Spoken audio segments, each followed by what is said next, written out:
Does Medicare cover cataract surgery? Cataracts, a common condition among older adults, can significantly impact your quality of life and make even simple tasks a challenge. Cataract surgery is considered a medically necessary procedure under Medicare Part B. It involves removing the cloudy lens of your eye and replacing it with an artificial lens to restore clear vision. While Medicare covers cataract surgery, it's important to note that you'll still have some out-of-pocket expenses. Medicare Part B covers 80% of the Medicare-approved amount for the surgery. The remaining 20% is your responsibility. Additionally, Medicare requires you to meet certain criteria to qualify for coverage.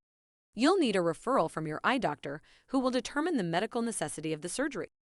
For more information about Medicare, please speak with a Senior Healthcare Solutions Medicare expert today at 866-633-4427.